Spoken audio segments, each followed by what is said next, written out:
Please ভিডিওটা skip করবেন না, পুরো ভিডিওটা একটু মন দিয়ে দেখুন। একটা সাধারণ মানুষের শরীরে এরকম বিভিন্ন ধরনের সমস্যা, রোগ বা ডিজিজ হয় বা আছে, যেটাই বলি না কেন, যেইগুলোর সম্পূর্ণ ট্রিটমেন্ট মেডিকেল সায়েন্সে এখনো আবিষ্কার করা যায়নি, অথবা আবিষ্কার করার চেষ্টা চলছে।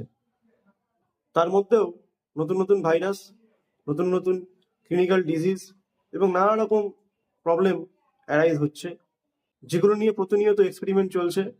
এবং সে সমস্ত রোগ বা সমস্যা থেকে কিভাবে মুক্তি পাওয়া যেতে পারে বা সমাধান হতে পারে, সেই নিয়ে পর্যবেক্ষণ চলছে।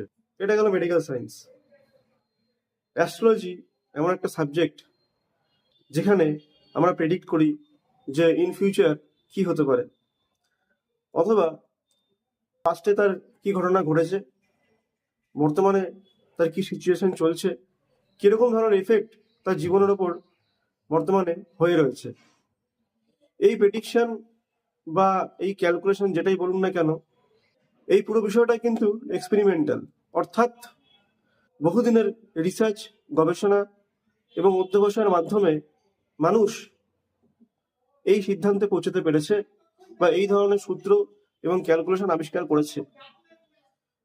মডার্ন অ্যাস্ট্রোলজিতে আরো অনেক কিছু নতুন নতুন সমস্যা বা নতুন নতুন দিক মানুষের জীবনের, সেগুলো উদ্ঘাটন করার প্রতিনিয়ত চেষ্টা চলছে। আমাদের অতি প্রাচীন ধর্মগ্রন্থ, সেখানেও অ্যাস্ট্রোলজির উল্লেখ করা আছে এবং তারও বহু আগের যুগ যুগ থেকে এর প্রচলন হয়ে এসছে।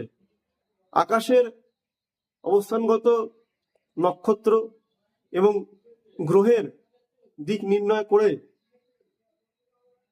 মানুষের জীবনে তাদের যে প্রভাব, তার উপর নির্ভর করে কিন্তু আমাদের এই জ্যোতিষশাস্ত্র স্থাপন করা হয়েছে। তো পুরোটাই ক্যালকুলেশন, পুরোটাই সাইন্টিফিক, এখানে কোনো আজগুবি কথা বা বুজুর্গের ব্যাপার নেই। হ্যাঁ, এটা হতে পারে অনেক জ্যোতিষী তাদের নিজেদের মতো করে অ্যাস্ট্রোলজি করে, মানুষকে নিয়ে খেলা করে বা মানুষকে ভয় দেখায়, যেটাই হোক না কেন, কিন্তু প্রকৃত অ্যাস্ট্রোলজিটা কিন্তু পুরোপুরি ফেয়ার, ট্রান্সপারেন্ট, এবং মানুষ যদি মনে করে এটা শিখবে বা জানবে, সে কিন্তু অনায়াসে এ বিষয়টা অধ্যয়ন করতে পারে। তা না হলে একজন বড় সার্জন, একজন বড় ইঞ্জিনিয়ার কখনো অ্যাস্ট্রোলজির প্রতি আকৃষ্ট হতো না। আমার দেখা এরকম বহু মানুষ আছে, বা আপনাদেরও পরিচয় থাকতে পারে, যারা হয়তো অনেক বড় ডাক্তার বা সার্জন রয়েছে, আইটি প্রফেশন বা বিভিন্ন রকম হাই প্রোফাইল লোক বা প্রফেশনের সাথে যুক্ত এরকম মানুষ, যারা রীতিমতো অ্যাস্ট্রোলজি নিয়ে অধ্যয়ন করছে এবং এখানে তারা ইন্টারেস্ট পেয়েছে বলেই তারা কিন্তু মনোযোগ সহকারে জিনিসটা আনন্দের সহিত গ্রহণ করে নিয়েছে। তো বিশ্বাস রাখবেন, চেষ্টা আমরাও করছি কিভাবে জীবনটাকে আরো বেশি স্মুথ করা যায়। আপনি যেই ভাগ্য বা যেই পরিস্থিতি নিয়ে জন্মেছেন, সেটা পুরোপুরি বদলানো একমাত্র আপনারই হাতে। অথবা এটা বলা যেতে পারে যে কপালে যেটা লেখা আছে সেটা হবেই, সেটাকে কেউ খণ্ডাতে পারে না। কিন্তু সামান্য কিছু সাহায্য পেলে বা মানুষের নিজের কর্মদক্ষতায় মানুষ কিন্তু নিজের ভাগ্য বা নিজের জীবন পাল্টাতে পারে। তার জন্য যেটা দরকার সেটা হচ্ছে হেল্প। একটা হেল্পিং হ্যান্ড থাকলে জীবন অনেক কিছু পরিবর্তন হয়ে যায়। একটা মানুষের মধ্যে অনেক রকম ট্যালেন্ট থাকে, অনেক সে গুণের অধিকারী হয়, কিন্তু সে সুযোগ না পাওয়া অবধি সে কিন্তু এগোতে পারে না। তো আমরা যেটা চাই, মানুষকে সুযোগ দিতে, যে মানুষের যে কোনো বাধা বিপত্তি হচ্ছে বা কোনো রকম প্রবলেম হচ্ছে, তার লাইফে বিভিন্ন রকম অবস্ট্রাকশন আসছে, সেইগুলোকে যতটা সম্ভব কাটানোর ব্যবস্থা করা, এটাই আমাদের লক্ষ্য।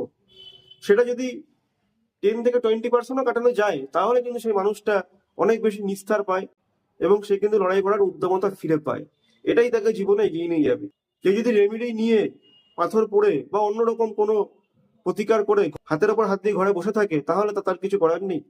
কিন্তু যে মানুষটা চেষ্টা আছে, যে মানুষটার ইচ্ছা আছে, যে মানুষটা সত্যি চায় জীবনে কিছু করতে, বা তার স্বাভাবিক জীবনে নানা রকম ভাবে প্রবলেম অ্যারাইজ হয়ে গেছে, কিন্তু সে স্বাভাবিক জীবনযাপন করতে চায়, তাকে কিন্তু আমরা বিভিন্ন রকম ভাবে হেল্প করতে পারি এবং তার মাধ্যমে কিন্তু সে নিজের জীবনে আবার স্বাভাবিক পরিবেশ এবং জীবনে তার লক্ষ্যে পৌঁছতে পারবে। আমি শ্রী অভিজিৎ, আজকে এই কথাগুলো বললাম কারণ অনেক মানুষ অনেক রকম কথা বলে, সেই কারণের জন্য। তো আপনারা যেরকম মেডিকেল সায়েন্সের উপর ভরসা রেখেছেন, বিশ্বাস রেখেছেন, অনেক সময় এরকমও হয় ডাক্তার ফেলিওর হয়ে যায়, ডাক্তারের হাতেও ভুল হয়, সার্জনের হাতেও ভুল হয়। সেরকম ভালো অ্যাস্ট্রোলজাররাও কিন্তু অনেক সময় ভুল করে ফেলে। তো সেটাকে কিন্তু সেই চোখেই দেখবেন। এটাকে নিয়ে কিন্তু নেগেটিভিটি ছড়ানোর কোনো কারণ নেই। এখন অনেক ডাক্তাররা নিজের পেশাকে নোংরাভাবে ইউজ করছেন বা সেটাকে নেগেটিভ ভাবে নিজের শুধুমাত্র ব্যবসায় পরিণত করেছেন। সেরকম কিছু অ্যাস্ট্রোলজারও রয়েছে যারা শুধুমাত্র ব্যবসার খাতিরে অ্যাস্ট্রোলজি করছে, কোনো শখে বা প্যাশনে নয়। তো তাদের থেকে একটু সাবধান থাকবেন, অ্যালার্ট থাকবেন, তাহলে কিন্তু সমস্যা হবে না। আজ এটা বলে এখানেই শেষ করছি। এর পরের দিন আরো অন্য বিষয়ে আলোচনা করব। ততদিন সবাই ভালো থাকবেন। নমস্কার।